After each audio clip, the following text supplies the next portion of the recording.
My name is Captain Horn, and I am here to talk to you about a common experience, which is being in a vehicle that has broken down or malfunctioned in some way.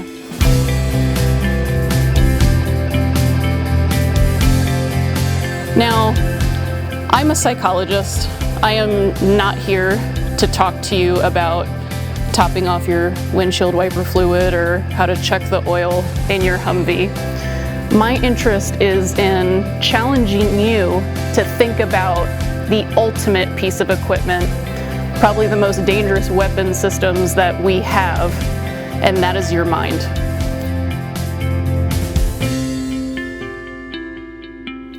Now, just like our expensive, amazing equipment in the motor pool and our weapon systems, our mind also needs maintenance, checks, and services.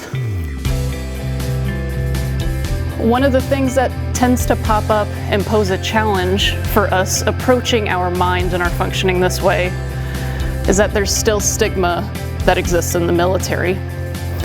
And the conversation tends to go one of two ways. On one end, maybe we don't talk about it very much. Maybe everything looks okay from the outside, and maybe we haven't checked under the hood to see if there really is an issue. Or on the other end, we might be looking at something more severe like illness, being seen as weak, or even being called unfit for duty. Now, in between those two ends, there is a vast gray area that we cannot ignore, where most of us experience challenges. When we go to the motor pool and do PMCS, we have manuals that teach us that the first core process we're supposed to do is something called performance observation. So what is that? That's when we observe a piece of equipment against set standards, and what you want to do is report any problems you see arising that could degrade that equipment and prevent it from performing at its optimal level. So these are our warning signs that we learn. Do we know what our warning signs are? Now, there's many different examples of what this can look like. This can look anything along the lines of having the warning light come on for maybe you're not upholding the routine like you used to. Maybe we lose interest and passion in the things we used to love. Or maybe started using alcohol more often to avoid thinking about the things that you are thinking about or feeling certain ways.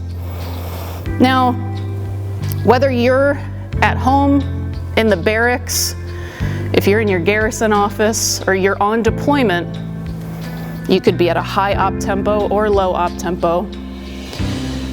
We have different stressors in different environments that challenge and could possibly degrade our equipment. Being in the Army is a tough life. We all experience challenges and struggles. It can be difficult.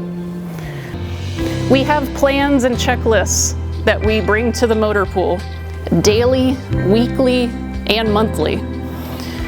We're prepared with this. We know what to look for. We know what warning signs to look for in our equipment and our vehicles. And this is your call to action. You need to PMCS your mind. What are your checklists? What are your plans that you're going to use to monitor your mind and your functioning? We are not broken for having difficult experiences or for struggling in any way. We all experience this, every single one of us. And we are not beyond repair if we need maintenance, and it does not mean we are weak. We cannot take a lesser approach to our mind and our functioning than we do with our costly military equipment. We just can't.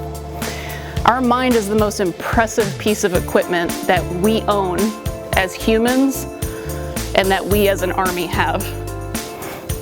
So we must PMCS our mind in order to ensure that our fighting force remains strong and we must PMCS our mind to maintain and serve people first. Thank you.